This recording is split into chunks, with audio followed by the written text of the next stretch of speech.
Di kota ini, tubuh setiap penghuninya seolah telah diprogram untuk terbiasa mengejar atau dikejar oleh waktu. Telinga penghuni di kota ini seolah telah diprogram untuk bersahabat dengan deru mesin pabrik, umpatan pemakai jalan, pun supir angkot. Kemacetan, berdesakan di komuter lain, atau Transjakarta adalah sarapan dan makan malam bagi setiap penghuni kota ini yang mengais rejeki di Jakarta. Begitulah kota ini bagi kami, kota perantau, kota para pekerja. Kami pikir Bekasi akan terus seperti ini. Sampai akhirnya kami harus bertemu pandemi yang menghalau kami dari jalanan, dari riuhnya suara deru mesin dan kendaraan, dari kerumunan orang di komuter lain. Bahkan pandemi ini mampu menghalau kami dari rumah ibadah. Kota yang berkalang riuh ini akhirnya harus masuk dalam sunyi. Bahkan slogan sebagai kota patriot tak berarti kami tak diserang ketakutan. GKJ Bekasi Timur adalah bagian dari kota ini. Dan artinya ada panggilan perutusan yang harus kami kerjakan.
Ide awalnya memang yang pertama-tama memang bagaimana gereja bisa melakukan sesuatu di tengah-tengah pandemi ini untuk membantu warga jemaat. Itu yang pertama sebenarnya, untuk mencukupi kebutuhan di masa tanggap darurat, yaitu yang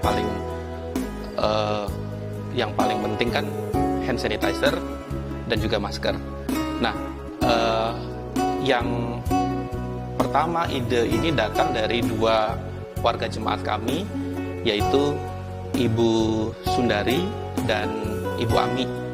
Ibu Sundari adalah tenaga kesehatan, kebetulan memiliki kemampuan untuk meracik hand sanitizer. Untuk masker juga, karena Bu Ami juga punya teman-teman yang adalah para atau pekerja dari satu pabrik boneka di Bekasi yang mereka dirumahkan, jadi mereka sudah ahli dalam menjahit, sehingga mereka bisa mengerjakan produk-produk masker.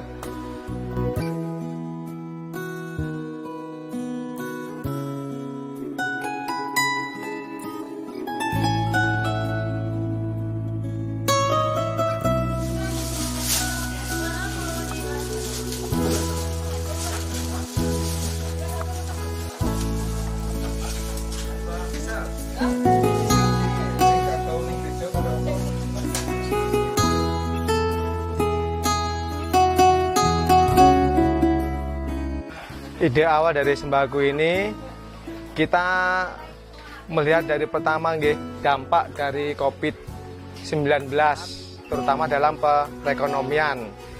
Akhirnya kami tim membantu saudara kita untuk menolong di dalam dampak COVID-19 ini dengan sembako. Ada jemaat kita yang terdampak, yang terkena PHK, dirumahkan, bahkan usaha yang kena COVID.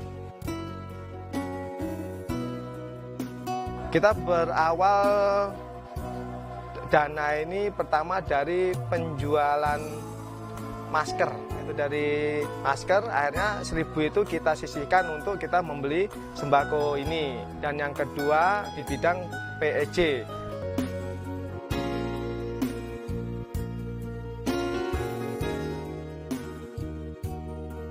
Ketika kami akan memulai pelayanan ini di masa pandemi ini, pertanyaan besar yang terlintas adalah mampukah kami melakukannya? Sanggupkah kami melakukan ini semua? Sampai pada akhirnya kami mengingat sebuah kisah di dalam bacaan Injil, kisah mengenai 5 roti dan 2 ikan.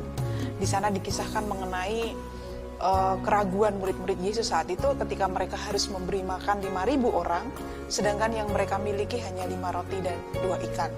Tetapi rupanya di tangan Tuhan yang Maha Kuasa, apa yang kecil itu menjadi banyak dan itu mencukupkan 5.000 orang yang saat itu mengikuti Yesus.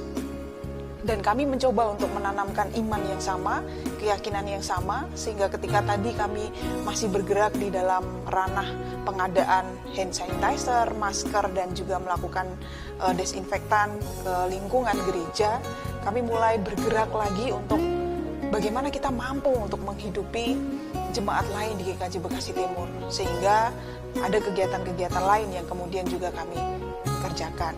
Dengan semangat 5 roti dan 2 ikan, kami meyakini bahwa Tuhan akan mencukupkan segala kebutuhan orang yang percaya kepadanya. Demikianlah spirit pelayanan kami. Kegiatan awal kami sebenarnya mengkoordinir sembako bagi jemaat yang terdampak pandemi COVID-19. Dalam hal ini kita perlu menyiapkan dana untuk sembako tersebut. Namun kita harus melakukan sesuatu di mana tidak selalu tergantung kepada persembahan dari gereja. Kemudian ada teman pernah bercerita bahwa di kelompoknya mempunyai program gotong royong, di mana mereka menjual makanan seminggu sekali. Dengan hal ini mereka bisa menghidupkan perekonomian di lingkungan mereka.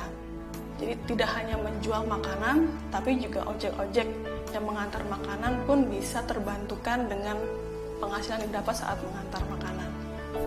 Lalu kami mencoba untuk membuat sesuatu yang lebih besar dari contoh di kelompok teman-teman tersebut. Kita melibatkan banyak orang lagi dengan melakukan pemberdayaan ekonomi jemaat atau PEJ. Kita mengajak orang-orang yang biasa jualan makanan, yang memang pandai masak makanan, kemudian juga orang-orang yang bekerja sebagai ojek dan sebagainya untuk bergabung dalam PEJ ini. Ide dasarnya adalah ketika kita membeli makanan dari mereka, tak hanya melariskan dagangan makanan, tapi juga menghidupkan driver ojek. Kemudian juga Rp1.000 dari hasil pembelian makanan tersebut itu bisa didonasikan sebagai persembahan untuk membeli sembako. Sangat besar. Wah, sangat besar sekali, Mas. Tidak ada masukan sama sekali, itu yang sangat kerasa. Gitu. Benar, sangat membantu. Benar-benar membantu perekonomian keluarga dah. Harapan kami, PJ Makanan ini berjalan terus, jadi juga lebih banyak jemaat yang terberkati. Kami berharap ada lebih banyak warga jemaat yang mau terlibat dalam kegiatan ini. Yang kedua, kami berharap sebenarnya bahwa gereja-gereja lain atau jemaat-jemaat lain juga bisa melakukan hal yang sama. Nggak boleh lanjut lagi, kalau bisa.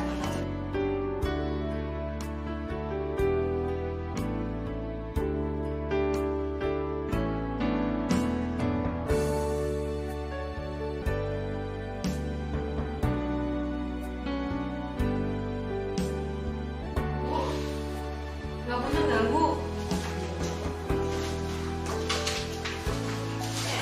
Apa nih? Nyanyinya.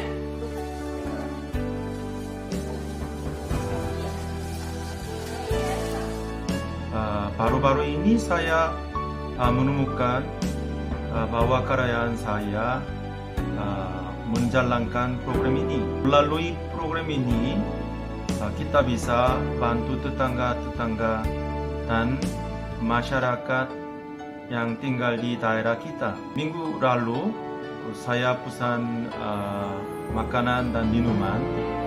Rasanya enak, kualitasnya bagus.